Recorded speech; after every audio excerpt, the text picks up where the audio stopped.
What is up, guys? Welcome on back to the news with TK. We're about to jump into a White House press briefing with Tom Homan, president. I know they're supposed to give an update on how many people have been deported under the current administration and some of the things that are to do moving forward. So without further ado, let's roll the intro and get directly into the White House feed.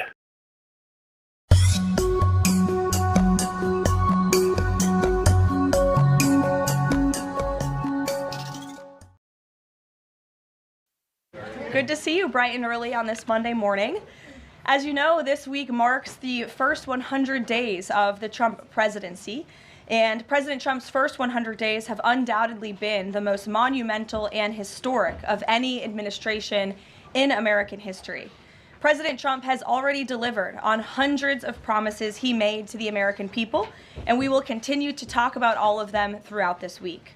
Tomorrow, I will host a press briefing at this same time, bright and early again, to highlight the Trump administration's economic accomplishments with our Treasury Secretary, Scott Bessent. And tomorrow night, President Trump will travel to Michigan to discuss all that he has achieved on behalf of the American people. On Wednesday, the president will host an open press cabinet meeting where each cabinet member will discuss their success thus far and their plans for the future. Today, we kick off 100-day week with a focus on the president's historic effort to secure our southern border. Later this afternoon, President Trump will sign an executive order on law and order and another executive order on sanctuary cities. The first EO will strengthen and unleash America's law enforcement to pursue criminals and protect innocent citizens. The second EO is centered around protecting American communities from criminal aliens, and it will direct the Attorney General and Secretary of Homeland Security to publish a list of state and local jurisdictions that obstruct the enforcement of federal immigration laws. After these are signed, the president will have signed more than 140 executive orders already, rapidly approaching the total number signed by the Biden administration over the course of 4 years in office. Speaking of Joe Biden, it was his awful open border policies that recklessly allowed more than 10 million illegal aliens to invade the United States over the past 4 years. Innocent Americans like Laken Riley, Jocelyn Nungray, Rachel Morin, and so many others were viciously murdered at the hands of these illegal aliens as a result of Biden's dereliction of duty. That's why one of President Trump's central campaign promises was to secure the border and end this invasion. In just under 100 days, 99 now to be exact, the president has overwhelmingly delivered on that promise. America's borders are now secure because of President Trump. He has restored the rule of law, enforced our immigration laws, and defended America's sovereignty. The president immediately declared a national emergency on the southern border, deployed the U.S. military and Border Patrol to repel the invasion, and ended reckless catch-and-release policies. The results have been nothing short of extraordinary. Between President Trump's inauguration and April 1 of this month, only 9 illegal aliens were released into the United States, a staggering 99.99% decrease from the more than 184,000 illegal aliens who were released into the country under Biden during the same period last year. The number of unaccompanied illegal alien children arriving at the border has also hit a record low. Total attempted illegal crossings at the southwest border hit a record low in February, only to fall to another new record low again last month in March. Just listen to these incredible numbers. In March 2024, under Joe Biden, Border Patrol encountered approximately 140,000 illegal aliens at the southwest border. 1 year later, in March 2025, under President Trump, Border Patrol encountered just over 7,000 illegal aliens at the southwest border. That's another 95% decrease from the prior year. The first piece of legislation President Trump signed into law was the Laken Riley Act, which requires illegal aliens arrested or charged with theft or violence to be detained.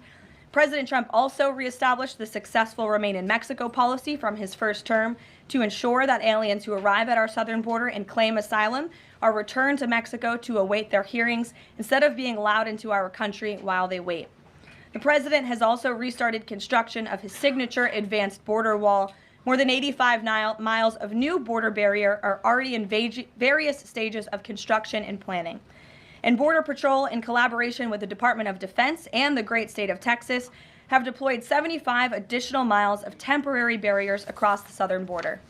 The Trump administration, as you know, has also ended the disastrous CBP-1 app, which Joe Biden exploited to facilitate the migration of nearly 1 million illegal aliens into the country. The Department of Homeland Security has relaunched this as the CBP Home app to provide illegal aliens in the U.S. a straightforward way to declare their intent to voluntarily depart. For years, Joe Biden's weakness in open border policies allowed vicious cartels to functionally control, through a campaign of terror, rape, and brutal force, nearly all illegal traffic across the southern border. President Trump has put a stop to this in record time. He designated these heinous cartels as foreign terrorist organizations and invoked the Alien Enemies Act to immediately apprehend, detain, and remove these massive threats who have flooded our country with deadly drugs, violent criminals, and vicious gangs. The Trump administration is working 24/7 to successfully arrest and deport these illegal criminals and foreign terrorists from our communities. We are in the beginning stages of carrying out the largest deportation campaign in American history. Over this past weekend, it was announced that through Operation Tidal Wave, a joint effort between ICE Miami and Florida law enforcement agencies, nearly 800 illegal aliens were arrested during the first 4 days alone. Among those arrested were a Colombian murderer, alleged MS-13 and 18th Street gang members, and a Russian with a red notice for manslaughter. And on the other side of the country, in the early Sunday morning hours, DOJ and DHS together launched a joint raid of an illegal alien underground nightclub used by Tren de Aragua in Colorado Springs, Colorado. DHS took more than 100 illegal aliens into custody, and many drugs and weapons were also seized. Operation Tidal Wave is a preview of what is to come around this country. Large-scale operations that employ our state and local enforcement partners to get criminal illegal aliens off our streets. As always, President Trump and our entire administration are grateful for the courageous law enforcement officers who are putting their lives on the line every single day to protect their fellow Americans and to keep our country safe. After 4 years of being vilified and hamstrung by the Biden administration, heroic ICE and CBP officers finally have a president who has their backs and is allowing them to do the jobs they signed up to do. There's no person who can attest to that more than our incredible border czar here at the White House, Tom Homan, who has dedicated his professional career to protecting our country and enforcing the law. I will let Tom deliver some short remarks, and then we'll open it up for questions today. Thanks for being here, Tom. Thank you. Just a few things. Look, I started in the Border Patrol in 1984. I've been at this for over 40 years. I worked for 6 presidents, starting with Ronald Reagan. Every president I ever worked for took border security seriously, because you can't have national security if you don't have strong border security. We got to know who's coming in, what's coming in, where's coming in, why it's coming in, right? Even President Obama and President Clinton took some steps to secure the border because they understood national security was important. Joe Biden was the first president in the history of this nation who came in office and unsecured the border on purpose. That's just a fact. We handed the Biden administration, after President Trump's first administration, we handed the Biden administration the most secure border in my lifetime, and he unsecured it on purpose. Now President Trump and this administration here, their success is unprecedented. We beat Trump's first administration on border success. Border numbers are historic low. Today, as I'm standing here, we have the most secure border in the history of this nation, and the numbers prove it. President Trump's policies are saving lives every day. There's been studies done that says 31% of women that make that journey through use of cartels get sexually assaulted. When President Trump has illegal immigration down 96%, when 96% less people are coming, how many women aren't being sexually assaulted by the cartels? How many children aren't dying making that journey? How many women and children aren't being sex trafficked into this nation? How many known suspected terrorists aren't making it into this country? How many pounds of fentanyl isn't getting into this country to kill young Americans? How many women and children aren't sex trafficked? Under Joe Biden, sex trafficking is up 600%. We had 4,000 aliens dying making that journey. We had 250,000 Americans dead from fentanyl that came across an open border. President Trump's policy saves lives every day. Even the border wall saves lives. If people want to hate on the border wall, every place a border barrier has been built, illegal migration's declined, illegal drug flows decline. But you know what no one talks about? The border wall saves lives because the most vulnerable, the women and children, can't get over that wall, which means they're going to a place where there's not a wall. And what's waiting on them? The men and women of the United States Border Patrol who will take care of those humanitarian needs, the health needs right off the bat. We just went over the numbers, and let me talk about a few numbers that are important to me. Under the Biden administration, we averaged over 11,000 many days, over 12,000, even some days 15,000 illegal entrants in the United States. 15,000. You know what the number was the last 24 hours? 178. 15,000 to 178. Unprecedented success. On an average day in the Biden administration, known gotaways. People we knew crossed the border because they're on video, drone traffic, or sensor traffic.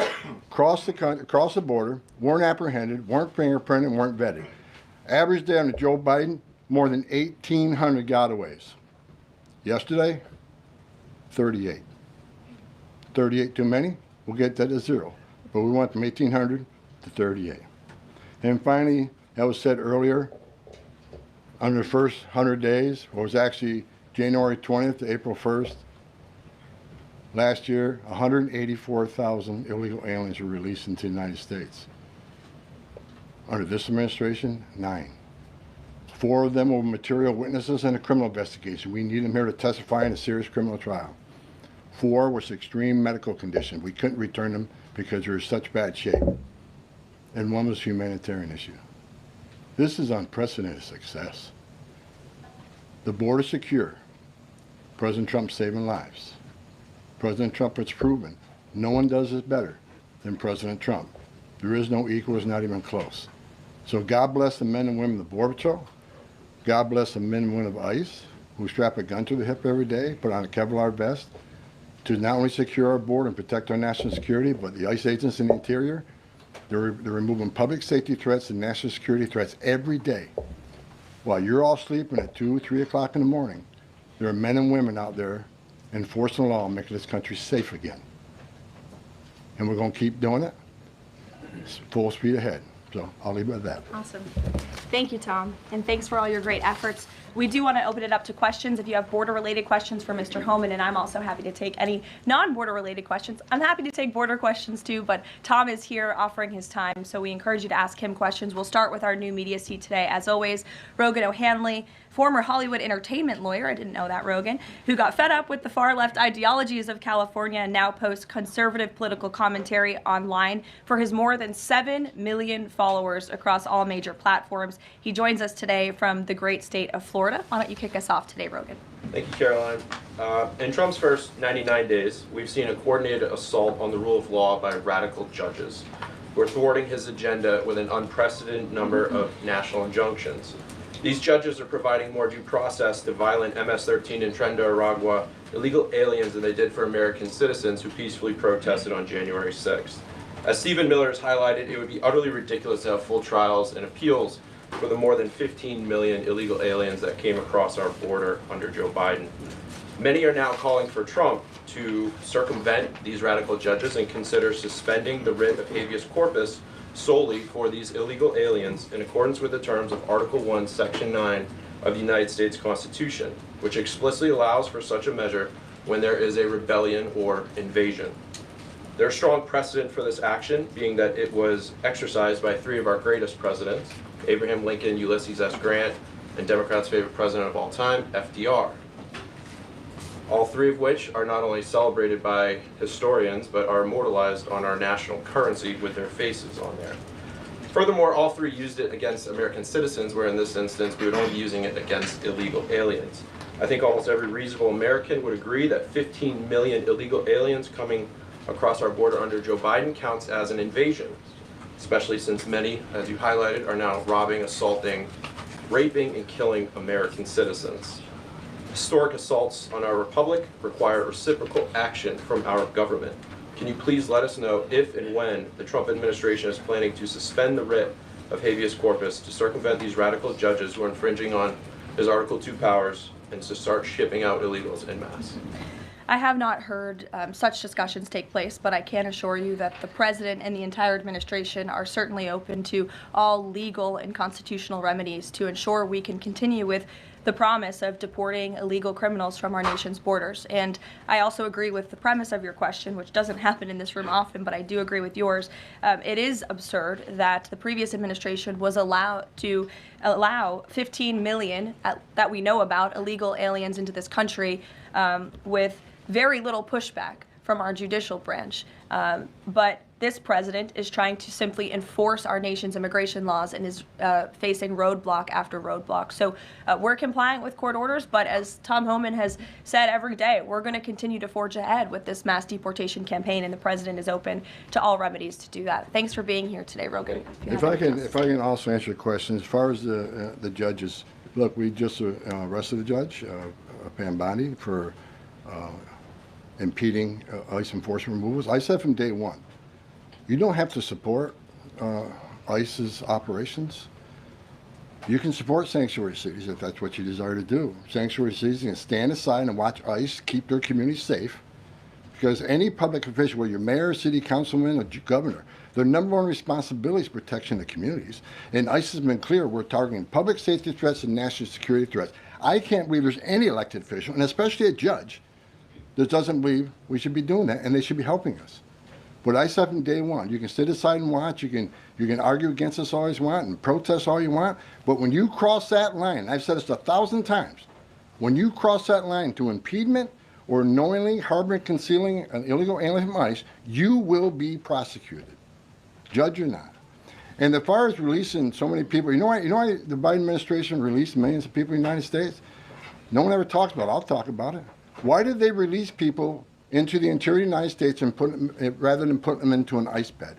Why not put them in an empty ICE bed at $127 a night rather than in a hotel room at $500 a night? They did it on purpose, because when you put them in an ICE detention bed, they get a hearing in 35 days. Court records show 9 out of 10 people claim asylum, get order removal, they're gone. But if you release them and put them in a hotel room at $500 a night, their hearings could be 5, 7, 9 years if you pull out all appeals. And what are they hoping for then?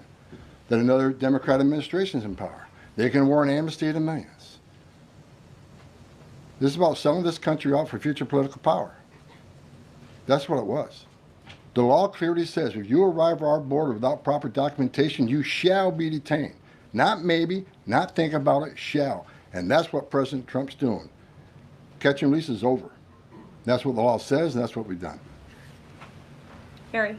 A question on Abrego Garcia, if I can. The president recently said when it comes to facilitating his release, he's leaving that up to his lawyer. So just to be clear, have there been any negotiations between the U.S. and El Salvador over his release or facilitating his release? I will tell you what the president of El Salvador told all of you in the Oval Office. El Salvador does not intend to smuggle a designated foreign terrorist back into the United States. He is an El Salvadorian national. That is his home country. That is where he belongs. And the administration intends to comply with what President Bukele said of El Salvador. He does not intend to send that individual back. So that's a no. There's been no talks. What I have told you is that the president of El Salvador has made this quite clear. Kate.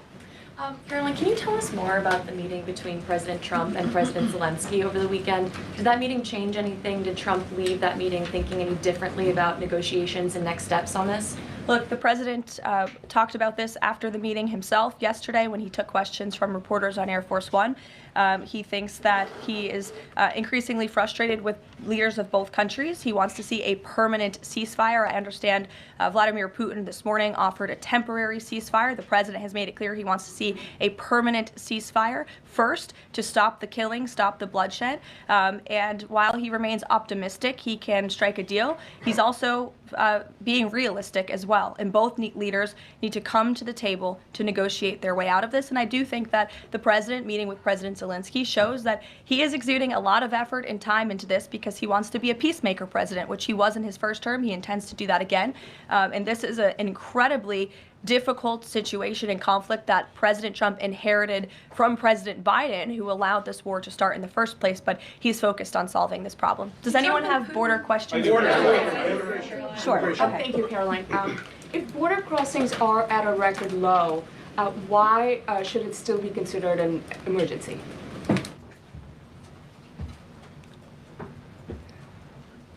It's because of what has happened in the last administration.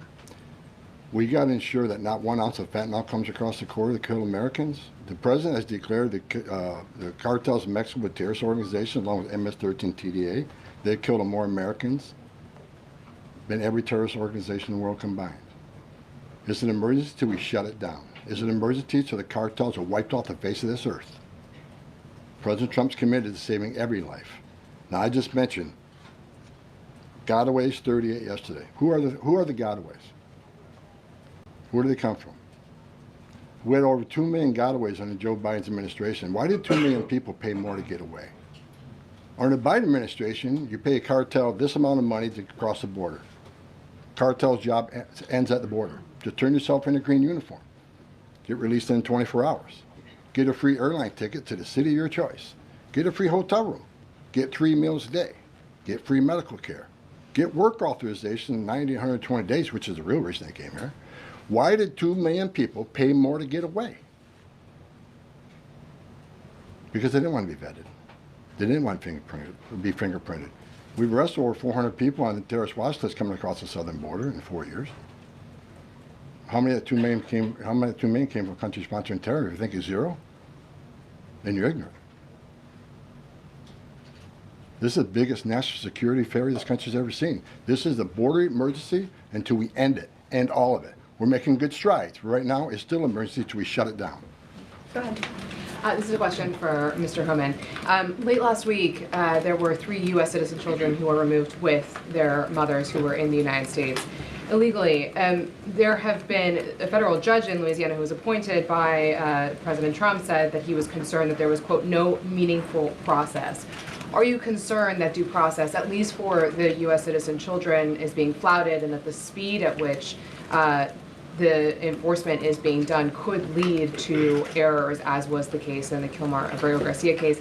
And then also if you could give an update on the deportation numbers under this administration and whether you're pleased with them. First of all, I don't accept the term error in Abrego-Garcia. There was an oversight. There was a withholding order. But things have changed. The facts around the withholding order has changed. He is now a terrorist, which means the withholding order set aside. And the gang he was fearing from being removed to El Salvador no longer exists. So the facts around that case are totally different. I'll let the lawyers litigate that. But as far as the 3 USC kids, I'd said from day one that if you enter this country legally, it's a crime. If you remain in this country legally and you ignore a judge's order about deporting, if you choose to have a U.S. citizen child, knowing you're in this country legally, you put yourself in that position. You put your family in that position.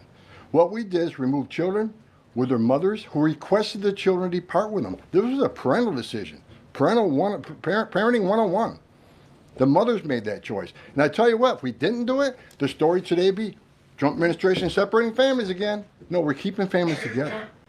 So when a parent says, I want my 2-year-old baby to go with me, we made that happen. They weren't deported. We don't deport U.S. citizens. The parents made that decision, not the United States government. But I don't hear any questions about Laken Riley had a mother. She's never going to see her child again. Rachel Morin, she had 5 children. Those children are never going to see their mom again. This administration is doing the right thing. Every public safety threat we arrest from this country and remove them, this country is much safer. So parents will make a decision what happens to their child. Having a U.S. citizen child does not make you immune from our laws. If that's the message we send the entire world, enter the country legally. It's a crime. Don't worry about it.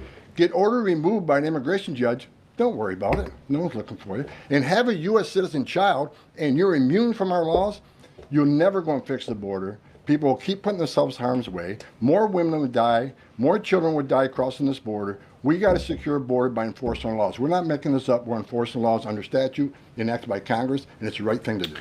So as you can see, there's really, Tom Homan is a certified savage. That dude, man, literally just breaks it down for you. And it's true. You're kind of damned if you do, damned if you don't with the legacy media here. Talking about the children that were deported with their mother, or, the mother was deported, the children went with them. It's kind of like, okay, so if you made the children stay because they're American citizens, so then at that point, the Trump administration would be tearing apart families, right? It's just very interesting, and it's part of the main reason that the legacy media, as you know it today, is dying. It is not going to survive. One thing I can tell you about business is it all comes down to money. And as the advertising dollars dry up and they go to other places like alternative media, the legacy media as you know it, should they not change their tone or start having impartial reporters, will be gone. Let me know what you guys think about what went down in the meeting here. Let's have a discussion in the comments in the comment section down below. Thank you guys very much for watching. I truly appreciate it. And stay tuned. We have so much more news coming soon.